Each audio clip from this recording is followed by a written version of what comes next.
G'day you mob and welcome to Aussie English. I am your host Pete and my objective here is to teach you guys the English spoken down under. So whether you want to sound like a fair dinkum Aussie or you just want to understand what the flippin' hell we're on about when we're having a yarn, you've come to the right place. So sit back, grab a cuppa and enjoy Aussie English. Let's go.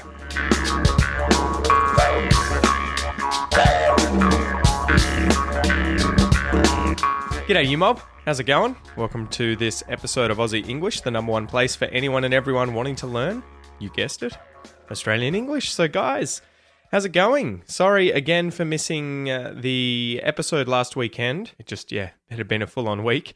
Lots going on with kids and I just need to get better with managing my time. But yeah, in the meantime, I hope you enjoyed the Pete's 2 Cents episode that I released during this week. So I'm currently recording this on a Thursday. And I believe that the Pete's 2 Cents episode came out yesterday, maybe the day before. It all becomes a bit of a blur. But anyway, how have you been going, guys? I hope you're all well. I thought I would share with you today, as a bit of news, I started guitar lessons recently. So I think we've covered on the podcast before, probably in the episode with my wife, Kel, where we talked about how to ace a job interview. She got hired for a music school working at reception, and I've recently sort of taken up guitar again after a probably 15-year hiatus. I haven't really played since my early 20s. And she, obviously working at a music school, was like, why don't you get lessons here? I can hook you up with a good teacher, and you can come in when you're picking me up from work, and I can take care of the kids, and you can have your half-an-hour lesson. So I said, initially I was like, nah, I feel a bit embarrassed. I'm old, I'm not like most of the people going to these lessons are probably, in primary school or high school. So I feel like a bit of a weirdo being a little older, sitting there with my guitar, going in and getting lessons from a teacher that's about my age. But yeah, in the end, I ended up kind of swallowing my pride and being like, you know what? I want to learn. I want to get lessons from a teacher. And so I started and I had my second lesson yesterday, which was amazing. And I thought I would mention it just because I have made real progress already after just 2 lessons because of the information that the teacher has shared. So it is really funny sort of getting back into private lessons for something and learning something again from, the beginner stages and trying to improve at that thing and having a better appreciation for how useful this is, right? Because you guys, a lot of you are probably getting private lessons, maybe group lessons if you're inside my academy, and, you have these experiences as well, and I need to get my head back in the game and be able to relate to that so that I can help you. But it's been really interesting getting these lessons because I definitely know better now how to learn a new skill, especially something like music, where my main goal is to try and get better at improvisation and being able to play, right? I want to be able to improv. I want to be able to just sit down with the guitar in my hands and sort of make a tune up on the spot and just play. And in order to do that, you effectively have to build quite a bit of fluency. You have to understand the fretboard on the guitar, the chords, the patterns, the different chord progressions, and then all the different scales and positions for your hand to go in and everything like that. And so that's sort of like music theory is the underlying grammar of guitar, and being able to play songs like this is sort of like having giving a speech spontaneously about a subject, right? There are a lot of similarities, a lot of parallels between learning to be good at improvisation with a musical instrument and being fluent in a language. So yeah, I think at the moment I'm sort of treating guitar like a foreign language. And it's been paying off. It's been paying off so far because, I'm focusing on the sort of low-hanging fruit, the stuff that I can smash out quickly and get the biggest result from. So, yeah, that's what I've been up to. Bit of spiel there at the start. Hopefully, you guys who are learning an instrument as well can apply what you learn from learning languages to speed things up. Before we get into today's episode where we're going to cover the expression dig your own grave, to dig your own grave, I want to remind you, if you want the transcripts for all the episodes on the podcast except for the Pete's 2 Cents episodes, those don't come with transcripts. If you want the transcripts so you can read and listen at the same time, you want to be able to get bonus episodes, you want to use the premium podcast real-time player so that you can listen and read at the same time, I really recommend signing up to the premium podcast membership. You can get access to this at aussieenglish.com.au/podcast. Okay, so let's get into today's Q&A, question and answer. This one comes from Jaden Souza, who asks, what does the word avo mean in Australian English? Avo, avo. That used to be an expression I think we saw on ads on TV, where effectively we're reducing the word have and saying av because it rhymes with avo, right? And avo is Aussie slang for an avocado. An avocado. Avo. Have an avo. Have an avo. An avocado, which is a pear-shaped fruit with a rough, leathery skin and smooth, oily, edible flesh, right? It's green on the inside. It's got a massive seed on the inside. And I think these things initially evolved from memory when I was doing biology at uni. They evolved a really thin layer compared to today of the flesh around the seed, and they were eaten by things like elephants and would pass all the way through them, and the seed would end up in the elephant poo and have a lot of fertilizer and be able to grow out of that. But the flesh initially around the outside of the fruit was there to attract things like elephants to eat them. But yeah, it's a really cool word, and the reason I love the word avocado, as well as the slang term avo, is because it comes from I think it's a Central or South American language. I think it's Nahuatl. So that's Nahuatl. You Central and South Americans will probably know this better than me. And the word in Nahuatl is ahuacatl. I think that's how you would pronounce it. And it translates as testicle, right? So the genitalia of a male. How cool is that? And the reason is because avocados often grow in 1 or 2 or 3 dangling down from a tree, and they kind of resemble testicles, hanging out of a tree. So yeah, it's just a really interesting word origin, right? The word avocado, or the word avo, the slang term, comes from avocado, which I think comes from the Spanish word avocado from ahuacatl, and ahuacatl means testicle in a Native American language. Really cool, really cool. Anyway, guys, smack that bird, give it a slap, give it a kick, and let's get into today's joke.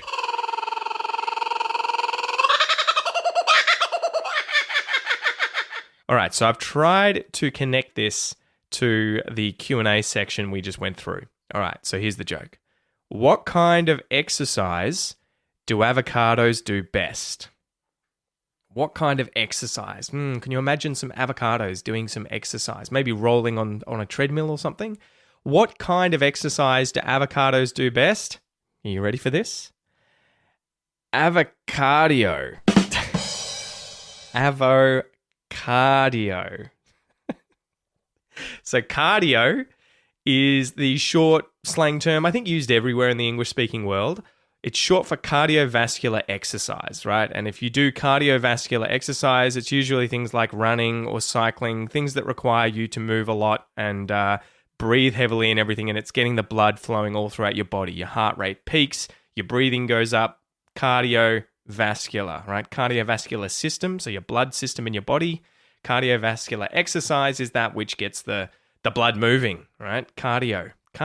So yeah, everyone likes going to the gym and doing a bit of cardio. Well, I don't know about likes, but they tend to at the gym. All right, so today's expression, to dig your own grave. I wonder if you guys have ever dug your own graves. Hopefully not literally, figuratively.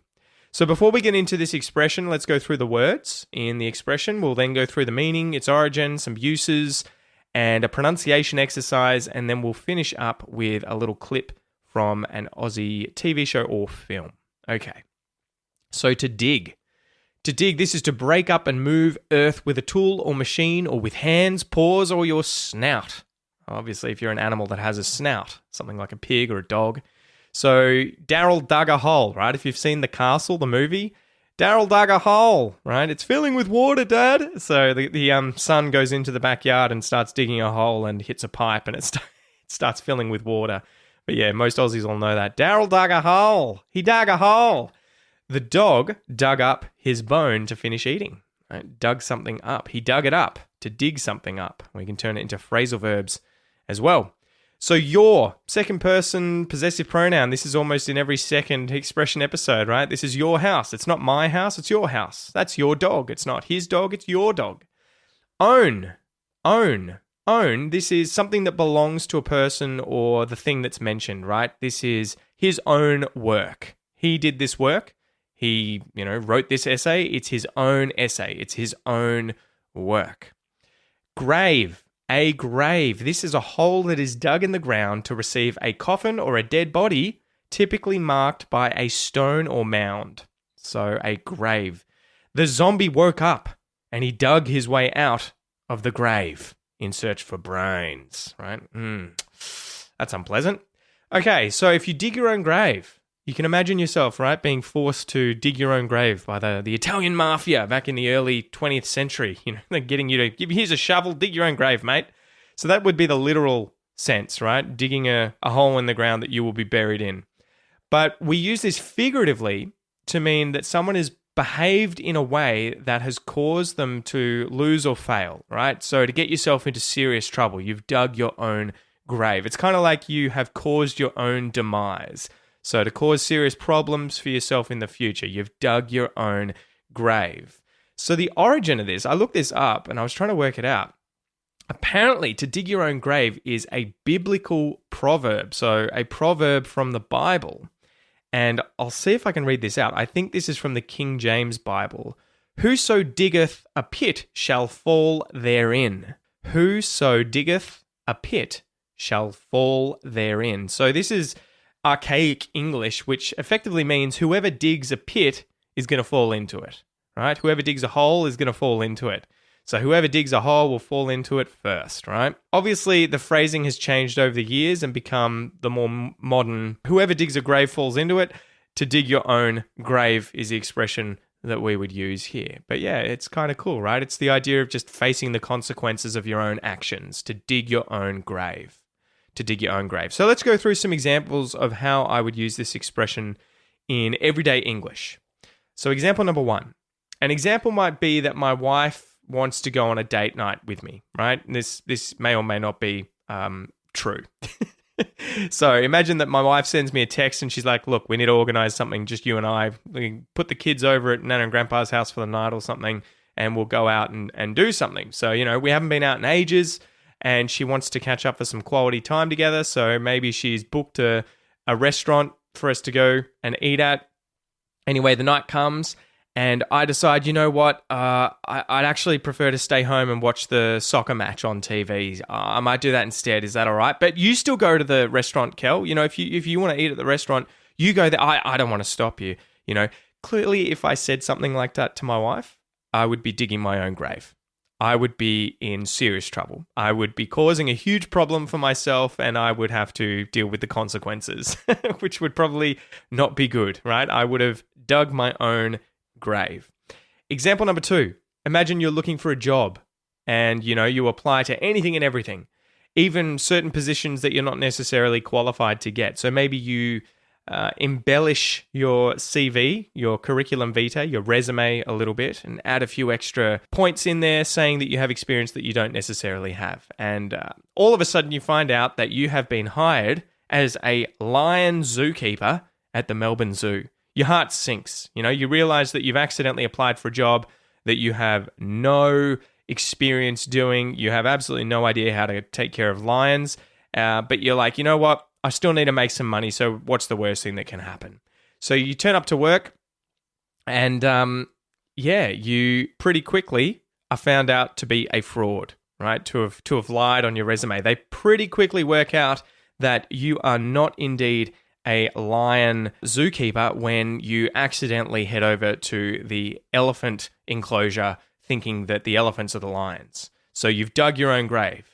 You probably don't get to come back the next day and keep working. You know, you're probably going to get fired. You'll have to live with the mess that you've made. You have to live with the consequences. You've dug your own grave. Let's go through a literal example, right? You've probably seen, as I mentioned earlier, those gangster films like The Godfather, made about American mobs and criminals back in the early 20th century, you know, Al Capone using Tommy guns, that sort of thing. So there's always some poor guy in these shows or these movies that ends up, you know, stealing from the mob or maybe being a rat, right? Someone who snitches on them, tells the police or maybe the enemy about something the mob are doing, and they end up tapping the person on the shoulder, you know, chucking them in the back of a car, shutting the boot, driving off into the wilderness, handing them a shovel, and getting them to literally dig their own grave. But they're also figuratively doing it because they're living by the actions that they have done, right? They're living by the consequences of their actions. They have both literally and figuratively dug their own grave. So hopefully now, guys, you understand the expression to dig your own grave. If you dig your own grave, it's to behave in a way that will cause you to lose or fail, right? To get yourself into serious trouble, to cause yourself serious problems in the future, to dig your own grave.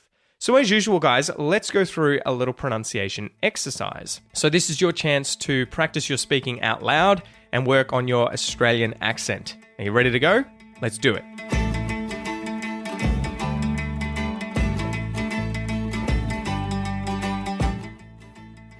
Two, to dig. To dig your. To dig your own. To dig your own grave. To dig your own grave. To dig your own grave. To dig your own grave. To dig your own grave. I dug my own grave. You dug your own grave. She dug her own grave. He dug his own grave. We dug our own graves. They dug their own graves. It dug its own grave. Good work, guys. Now, let's talk a little bit about pronunciation. So, what's going on? Connected speech, pronunciation, emphasis-wise. To dig your own grave. Which words are being emphasized? To dig your own grave. Dig, own, and grave. They're the important words in this phrase. So you'll notice that to and your get reduced and are given the schwa vowel sound. To dig your own grave. To dig your own grave. To dig your own grave. And you'll notice there that I'm linking your or your and own with that R sound at the end of your. Your own. Your own. To dig your own grave. To dig your own. To dig your own grave. And then you'll notice in the phrases, right? I dug my own grave. You dug your own grave. He dug his own grave. That the word before own links to the word own because there's a vowel at the start. So you'll have things like my own grave. We're linking with a y sound. My own grave. Your own with the r. Her own. R again. His own. Our own. Their own. Its own. Its own. And then lastly, I wanted to mention, you probably noticed when we say she dug her own grave and he dug his own grave that we drop the H at the front of the words his and her. So this is H deletion. She dug her own. She dug her own grave. This happens when we speak really quickly and you have a consonant before the H. Dug her own. Dug her own. She dug her own grave. Dug his own. Dug his own. Dug his own grave. He dug his own grave. So there you go, guys. These are the kinds of things you need to master if you want to sound more Australian or native level when speaking English, right? You want to reduce your foreign accent and sound a little more Aussie, but also pay attention to them so that you can listen and hear what's being said by native speakers or people with these kinds of accents, Australian accents, because when we speak quickly, as I'm sure you're aware, a lot of these words get parts of them dropped off, they get reduced, they get given the schwa vowel sound, they get contracted, and a big key, a big part of learning to understand people easily, clearly when they're speaking is to work on your listening comprehension and focus on these aspects. And shameless plug, as always, guys, if you want to work on this sort of stuff in a course, check out my Australian pronunciation course, which you can get at aussieenglish.com.au/APC. You will be able to learn the International Phonetic Alphabet so that you can study on your own effectively and improve really quickly. We'll go through all the different vowel sounds and consonant sounds in Australian English so you can master those. And then lastly, we go over all the advanced aspects of spoken English, spoken Australian English, things like the Australian R sound, the linking sounds, the syllabic N and L, all those sounds that are really difficult that most people never really teach you. You know, you often hear people that have been in Australia for decades still not master these sounds, and they're not that hard to master. So go check that course out, guys, aussieenglish.com.au/APC. To finish up, we have a clip from a recent Aussie film called Blueback. Blueback. The excerpt is, after befriending a wild blue groper, that's a type of fish, a girl finds inspiration from her activist mother to save the magnificent fish from poachers. So, Blueback. And it's got some familiar faces in it. You will see Radha Mitchell. She's been in quite a lot of Australian films, and Eric Bana in particular. You'll see him in that film as well. So the rules of the game, I'm going to play this clip for you 2 times, and your goal is to listen and then write down what you think you hear being said. Remember, you can download today's free worksheet, and there's a space at the end of the worksheet where you can write down what you think being heard, and the answer is at the very bottom of the worksheet. And if you're a member of the Premium Podcast, you'll also obviously be able to check the answer by reading the manuscript, because it'll be in that as well. So are you ready to go? Here's the first playthrough. Gropers can live until their 70s. Old and wise. They live in the same place most of their life. They don't tend to leave. All right, good job. How'd you go? Did you get all of it? Time for the second playthrough. Gropers can live until their 70s. Old and wise. They live in the same place most of their life. They don't tend to leave. All right, that's it from me today, guys. Thank you so much for joining me. I hope you enjoyed this episode. I wish you an absolute ripper of a week, and I'll chat to you next time. Tooroo.